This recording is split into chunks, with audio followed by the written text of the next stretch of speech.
Okay, so our group had Andrew Arellano and Chrissy Sukimoto and Josh Morgan and myself, Rachel Connor. And ours was about critical thinking. Some of the challenges we came up with were the fact that kids will start it with a mental block, especially subjects like math or English. The fact that they resist challenges, they want you to tell you what the answers are. The fact that it takes work, it's harder than just rote memory. The fact that they get easily frustrated, they'll give up. Some of them will just admit to being lazy. The fact that they will have a mindset that limits them. They will not try something hard that they think they may fail at, even though we're there to teach them to do better. Some of them simply want to Google.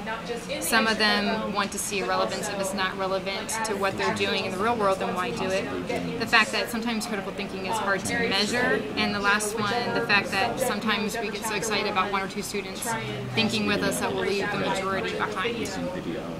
For AP US History, some of the things I think I do for critical thinking already are essay writing and discussion questions with the class. Some of the techniques that I would like to maybe try is to make it a little bit more user-friendly. I feel like I do have those students that it's just a few ruling discussions as opposed to the majority.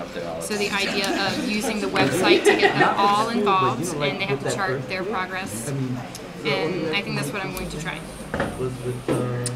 And how I'm going to do new techniques that break the challenges is not start from negativity, but start from a foundation that is enticing and enjoyable to them.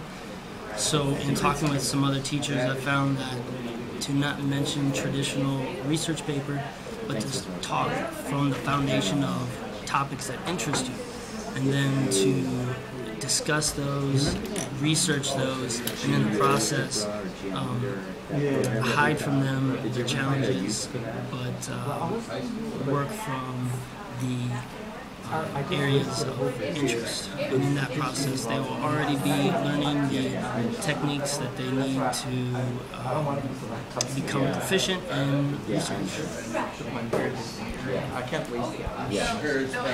The things that I'm doing already to incorporate this technique are to have the students look up a passage and then tell me how it applies to their everyday life. And while that is good, trying to incorporate some new techniques, hopefully in the future, is to, if they have a question and answer time, not to answer their questions for them, but to allow them to have time, whether at home or in class, to do their own research and figure it out. Also, an idea that just came to my head was different problems that may be faced as far as different factual things in the Old Testament, and having them study it out through different resources and figure out how it could be true, and where some things in the other parts of the Bible are to prove it.